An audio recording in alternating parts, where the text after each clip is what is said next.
Coming up on Fulton Today, Fulton files a lawsuit to tell drug makers that enough is enough. And in other opioid-related news, first responders receive even more support, and the county incorporates technology to help save lives. And as early voting wraps, we have important information if you're casting your ballot on Election Day. That and more starts right now on Fulton Today.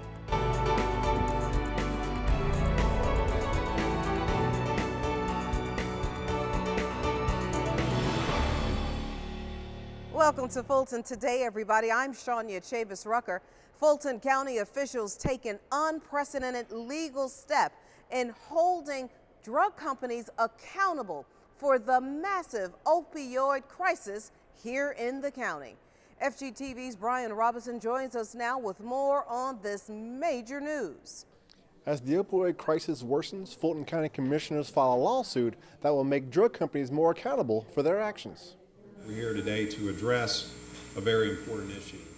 During a press conference held inside Assembly Hall, Board of Commissioner members, law enforcement and health officials, and the legal community stood side by side to announce a lawsuit against opioid manufacturers and distributors.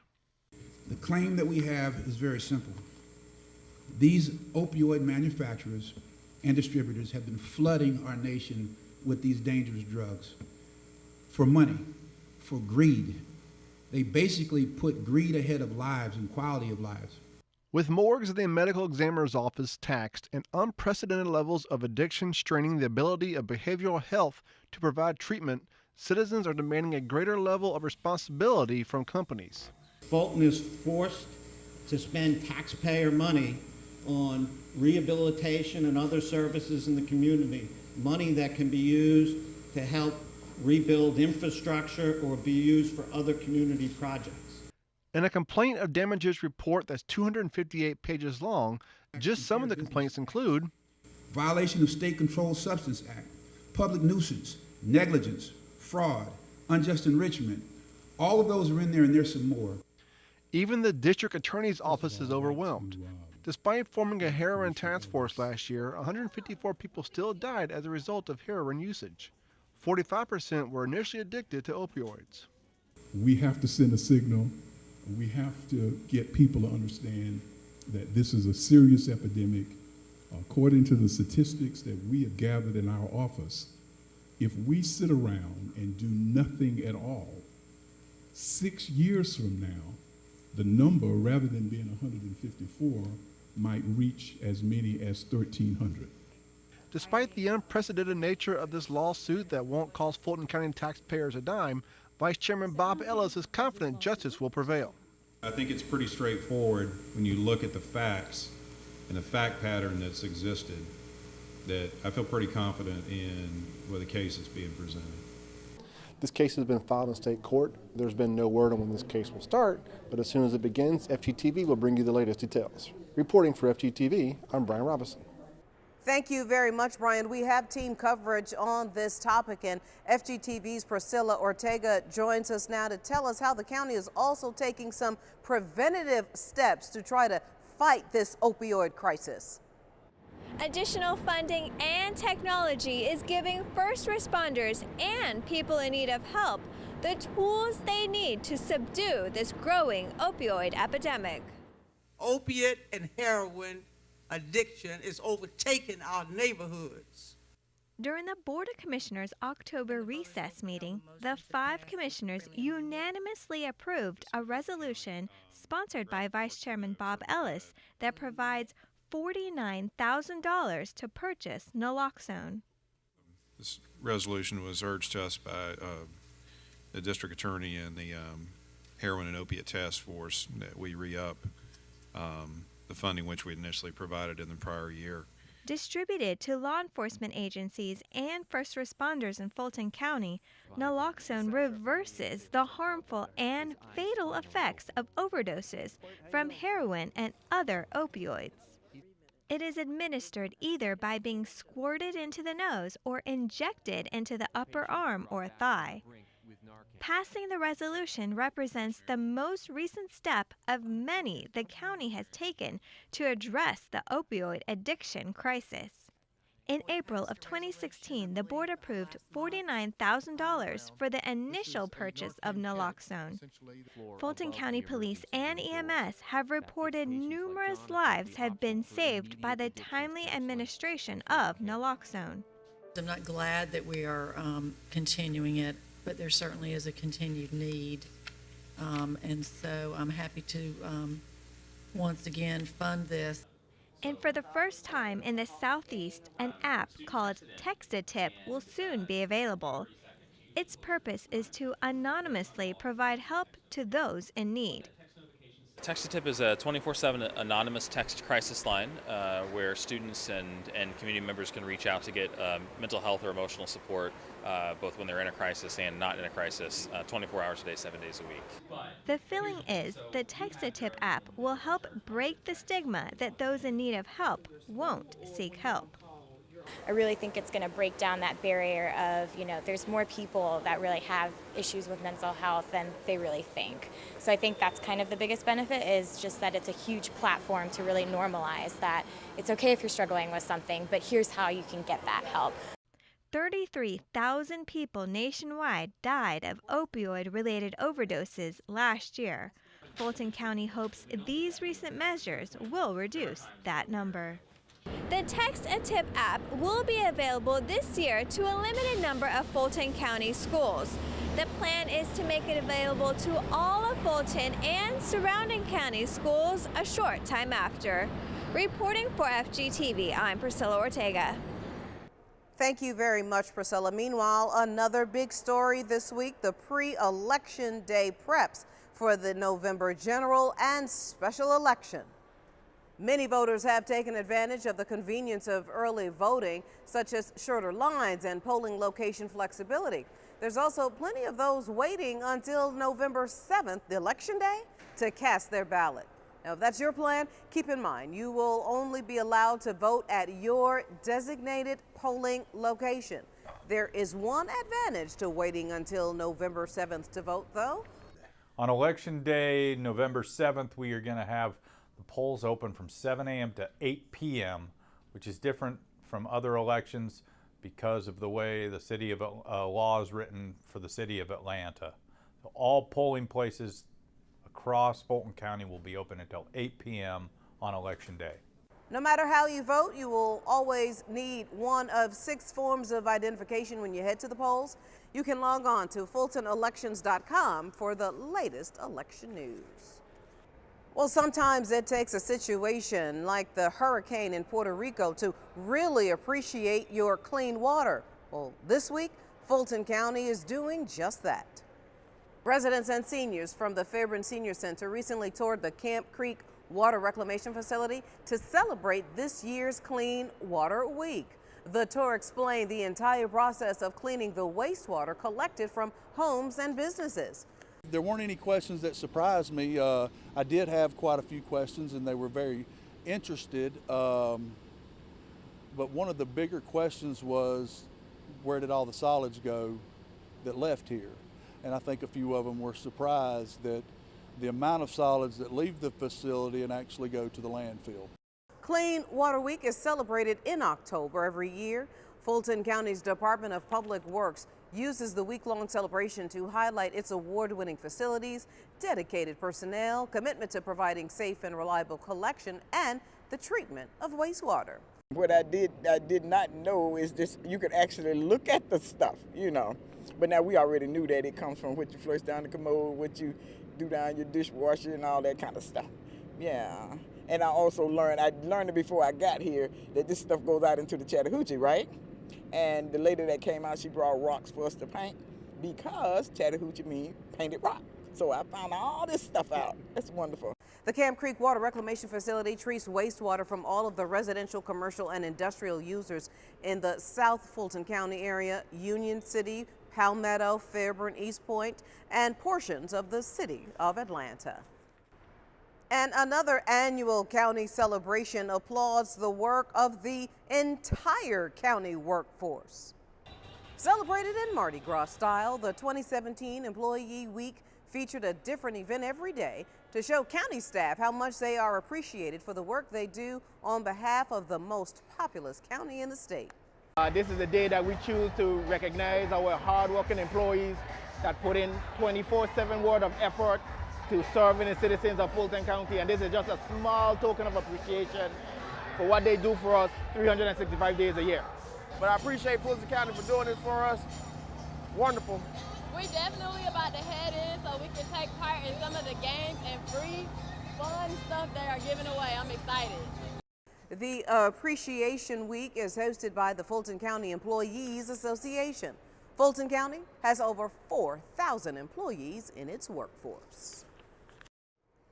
And still to come on Fulton Today, the new multi-use trail in South Fulton is open. We'll take you there in our district-by-district coverage next.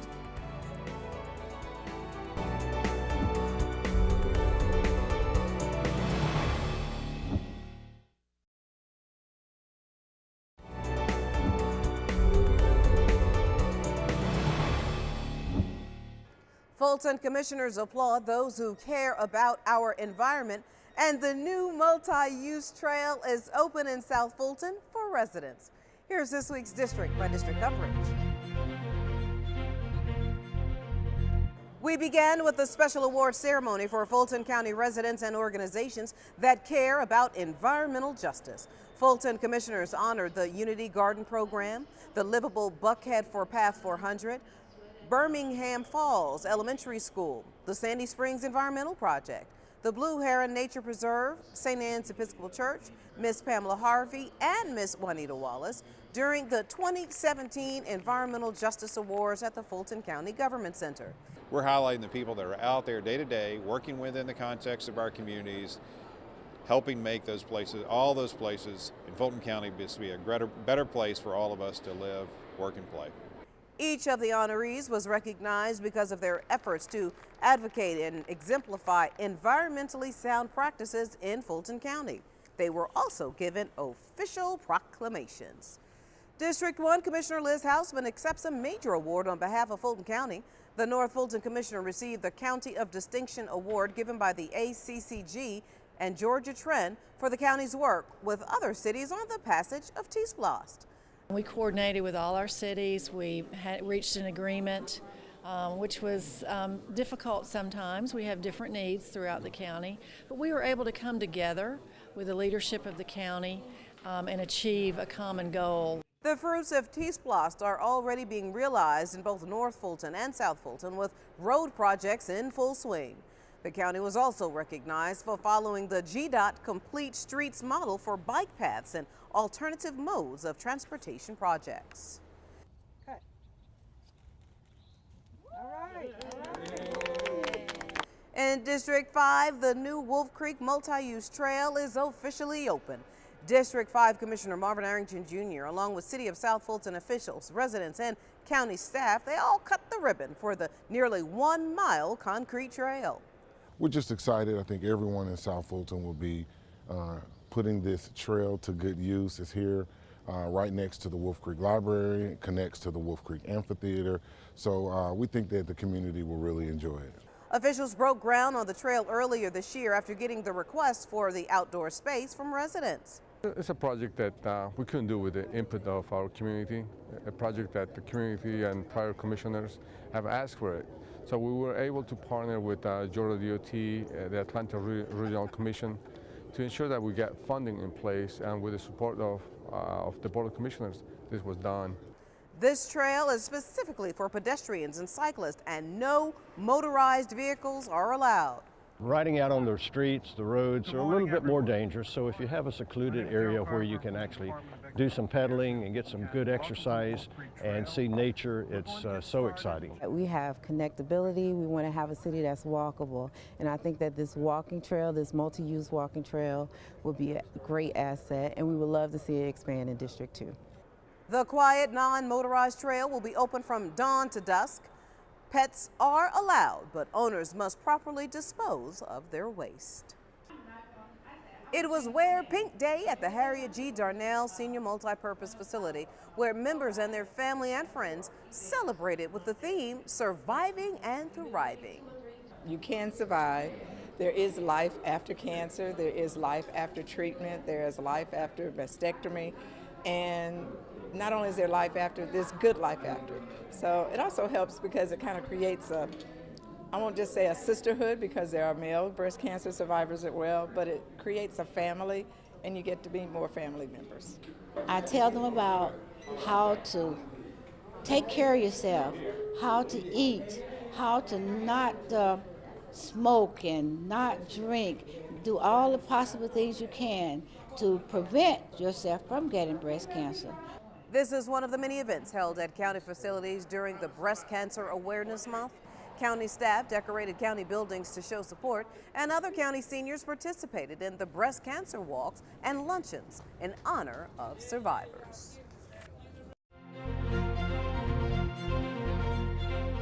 And when Fulton Today returns, we'll introduce you to the new Deputy Medical Director. Stay with us.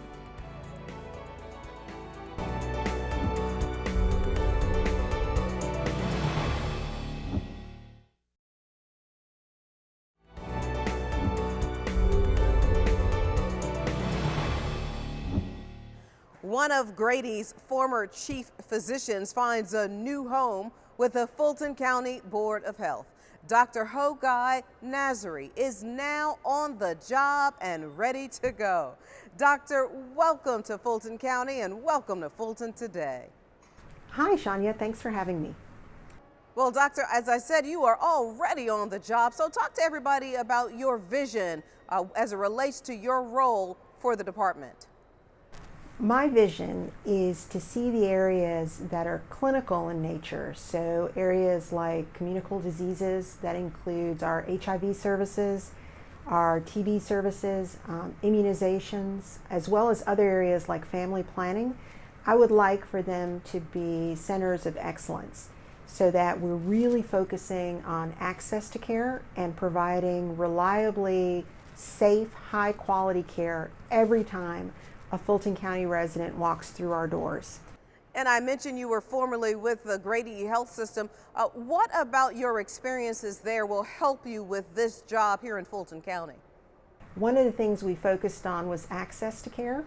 And so I feel that my experience at Grady, as well as my experience working in the private sector, will help me kind of offer our services here in the county in a way that focuses on teams providing the care, people practicing at the top of their licenses, and folks having the kind of access to care they need. And Doctor, I understand you have some ideas about a service-oriented system. So one of the things that is really important in healthcare today is to make sure that we offer what people need and not have to refer them to another center. So one goal we have is that over time, we would love to be able to expand our services so that every service center within the Fulton County Board of Health offers the same services. So you don't have to go from one center to another to get the care you need. And your final thoughts? I just see this as a tremendous opportunity.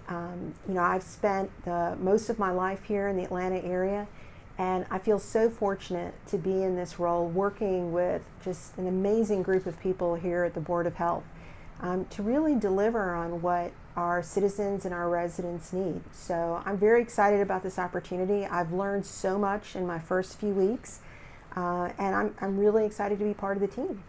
Dr. Hogai Nazari, the new Deputy Medical Director for the Fulton County Board of Health. We are so happy to have you. Thank you so much for your time. Thanks again for having me. Fulton's coalition that works to reduce unintentional child injuries, well, they're back at work, and this time in Union City. The group called Safe Kids of Fulton County hosted its third reconvene meeting hosted by the Union City Fire Department. The coalition is targeting the 7 most common areas of unintentional injuries through programs in the following: vehicle and road safety, bike and wheeled sports safety, pedestrian safety, water safety, fire and burn safety, home safety, and sports safety. It is important to have events like this for us as a group, as a coalition, to come together, bring the different municipalities, East Point, Union City, Fairburn, Palmetto together, so we can compare notes on how we're doing in protecting those children 0 to 19 from unintentional injuries. Now, to get more information about Safe Kids, you can just reach out to Ms. Johnson directly via email or at 404-612-4236. Well, Fulton County is looking to train some high school students as their 4-H health ambassadors. The 9th to 12th graders will be trained to teach healthy living lessons to younger youth in the community and will assist with Fulton's Fresh programs. We received a grant from Target and National 4-H Council to provide extended wellness and health programming here in Fulton County. As part of that, we are training 6 teens to be teen leaders to teach wellness and health programming to younger youth. There is no charge to attend the training, and the training will take place during the Fall Forum at Rock Eagle 4-H Center on December 9th through the 10th. Here is the contact information if you may be interested. The golden era of the hip-hop culture is alive and well. We'll explain when Fulton Today returns.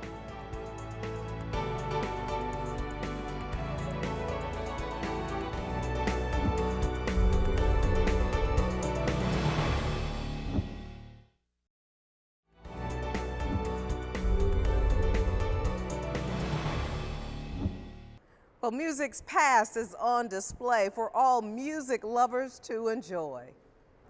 Samples and Breakbeats is an exhibition inspired by the golden era of the hip-hop culture when DJs and producers sampled classic soul, R&B, rock and roll, and jazz to produce original sounds. The exhibit's artist is also hoping to introduce classic music to new generations. Located at the Southwest Arts Center, Samples and Breakbeats features drawings, paintings, pictures, and artifacts from 9 different artists. The exhibition's creator, Brian Hebert, says Samples and Breakbeats is an important preservation of music and arts culture. He also hopes visitors just like what they see. I want them to come and just check out the work. We know getting to the point of really appreciating the visual arts the way it should be appreciated, that's a process. So this is a step in that direction. And I also want them just, again, all the hip-hop heads, you know, if you love hip-hop, if you love art, I mean, come and check it out. Samples and Breakbeats is open Tuesday through Friday from 10 a.m. to 5 p.m. and on Saturdays from 10 to 3. The exhibit closes on December 15th. For more information, call the Southwest Arts Center or log on to fultonarts.org. And finally, the Bowden Center is jazzing things up. I don't want nobody.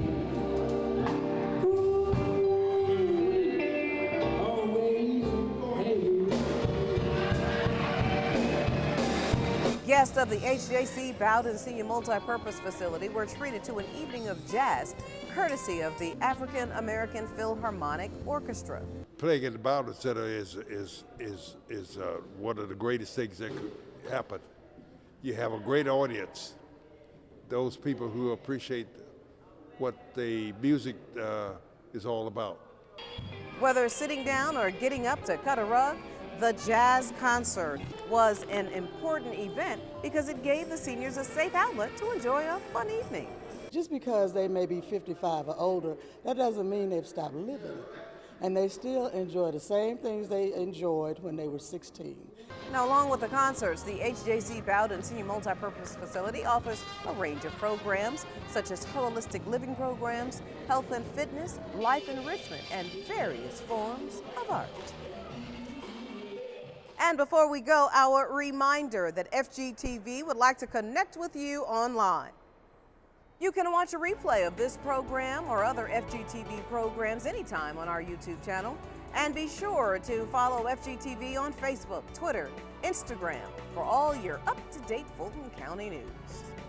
Well, that does it for this edition of Fulton Today. I'm Shania Chavis-Rucker. Thank you so much for watching. Join us each week for news around and about Fulton County.